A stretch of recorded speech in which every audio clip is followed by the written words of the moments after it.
आज हम कक्षा 9 का विज्ञान का 11वें चैप्टर का तीसरा लेक्चर पढ़ने जा रहे हैं। 11.1.3 का एक नियत बल द्वारा किया गया कार्य।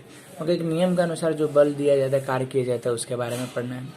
विज्ञान में कार्य को कैसे परिभाषित किया जाता है, इससे समझने के लिए पहले हमें उस स्थिति पर विचार करते जब हम बल स्थिति की दिशा में लग रहा हो, मतलब बल जब लगाए तो उसके बारे में। मान लीजिए कि किसी वस्तु पर एक नियमित बल F करता है, तो मान लीजिए कि उसके वस्तु का बल के लिए में S दूरी विस्थापित होती है, मतलब बल लगेगा तो उसकी जो दूरी होगी वो S मानी जाती है। फिर W किया गया वर्क का कार्य होता है। कार्य के परिभाषा के लिए अनुसार के गया कार्य का बल विस्थापित गुणनफल के बराबर होता है। मतलब जितना कार्य किया जाता है उतना है उसके बल के बराबर होता है। तो W बराबर F/S। अब यहाँ पे आप एक चित्र में देखेंगे तो आपको पता चलेगा कि एक मेज दिया, मेज में दूसरी तरह के आपको पत्थर चाहे गुटका रखा गया, उसमें क्या F और S दिया, इसमें क्या इसका बल लग रहा है और इसकी दूरी बताई रही है। जितना बल लगेगा उतना ही क्या खींचता है। आप कोई चीज़ों को दूर से खींचो तो क्या खींचा चला, पास में खींचो आपको वजन लगता है, दूर में रस्सी बांध कर दूर खींचो तो वो क्या आसानी से खींचने लगती है। इस प्रकार से क्या इसका होता रहता है। अंततः किसी वस्तु पर लगने वाले बल द्वारा किया गया कार्य बल के परिणाम अथवा बल की दिशा में चली गई दूरी के गुणनफल के बराबर होता है। तो जो बल लगता है उसके क्या गुणनफल, उसका जो गुणनफल है उसके बराबर ही गिना जाता है कि कितना उस पर बल लगा। कार्य का केवल परिणाम होता है, कोई दिशा नहीं होती। मतलब क्या परिणाम आता है, ठीक है, पॉजिटिव नेगेटिव जो परिणाम आता है वो, बाकी उसमें क्या मतलब कोई दिशा होती नहीं है।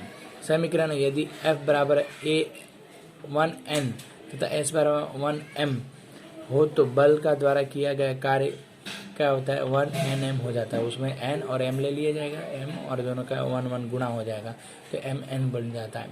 यहाँ पर बल का मात्रक न्यूटन की मीटर या जूल 1 जूल की वस्तु किए गए कार्य की वह मात्रा है जब 1n जूल की वस्तु का केवल बल की रेखा ही 1 जूल की विस्थापित करती है। मतलब जो न्यूटन की गति का जो नियम था उसके अंदर जूल दिया था, जूल की जो मात्रा है उसके बारे में इसके अंदर क्या बताया गया है, किस तरह से क्या कार्य करना होता है। अब देखें तो समीकरण में ध्यानपूर्वक देखें तो यदि आप वस्तु के पर लगने वाला बल शून्य होता है तो किया गया कार्य कितना होगा। यदि वस्तु की विस्थापन शून्य हो तो उसके किया गया कार्य कितना होगा। उनकी वस्तु दिशाओं को लिखने किया कार्य के पूर्व होना आवश्यक है। मतलब कि जो कार्य किया जाए तो उसमें कितना खर्च होता है उसके बारे में पूर्व से ध्यान दिया जाएगा। किसी भी वस्तु को 5 Nm बल लगा रहा है, वस्तु की दिशा 2 Nm विस्थापित होती है। तो यदि विस्थापित होते समय लगातार वो वस्तु पर बल लगता रहे तो समीकरण के अनुसार यह कार्य क्या होगा। तो उसमें गुणा कर देंगे 5×10 और Nm बराबर और 10 जूल हो जाएगा इस प्रकार से, ठीक है। आगे देखें हम तो एक अन्य स्थिति पर विचार करें तो जिस बल तथा विस्थापन एक ही दिशा में होता है। एक बच्चा किसी खिलौने का कार को चित्र में दर्शाया अनुसार धरती के समांतर खींच रहा हो तो बच्चे की कार की विस्थापन की दिशा लगा। इसकी परिस्थिति में किया गया कि कार्य का बल विस्थापन के गुणनफल के बराबर होगा। इस प्रकार से स्थिति में बल के द्वारा किया गया धनात्मक माना जाता है। मतलब कि यहाँ पे एक बच्चा क्या कार को खींचता है, नीचे की ओर से उसकी दूरी जो होगी दूरी के कारण खींचता है। अगर पास आ जाए तो गाड़ी उड़ जाएगा, अगर दूरी से खींचे तो सिधाई में क्या खींचता है और उसके विस्थापन की जो स्थिति है उसके बराबर क्या हो जाता रहता है। इसलिए वो क्या आसानी से एक जगह से दूसरी जगह जा सकता है।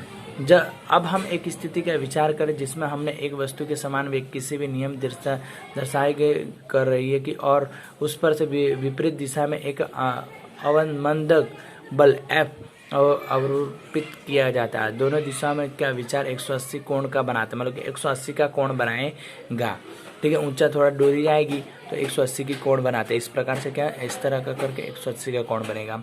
तो माना दिया कि वस्तु की दूरी S विस्थापन पश्चात रुकी जाती है। ऐसी स्थिति का बल F के द्वारा किया गया कार्य का निर्णय माना जाता है और उसके इससे ऋण के चिन्ह के द्वारा निर्देशित किया जा सकता है। बल के द्वारा किया गया कार्य F गुणा FS के बराबर होता है, मतलब दूरी और वस्तु का कार्य दोनों को गुणा कर दिया जाता है। आगे देखें तो जब वस्तु का विस्थापन की दिशा में विपरीत दिशा में लगातार किए गए कार्य के ऋणात्मक होते, तब बल की विस्थापन दिशा में लगातार हो तो किया गया कार्य धनात्मक होता है, मतलब विपरीत दिशा में क्या असर करता है। ओके, धनात्मक नहीं हो, धनात्मक से ऋणात्मक की ओर जाता है, प्लस से माइनस की ओर जाता है। आगे उपरोक्त विचार विमर्श के स्पष्ट होता है कि किसी भी बल किया गया कार्य के धनात्मक ऋणात्मक दोनों ही एक ही हो सकता है। इसे समझने के लिए हम निम्नलिखित क्रियाकलापों को समझते रहते हैं। ठीक है, आज के लिए इतना, आगे हम कल पढ़ेंगे।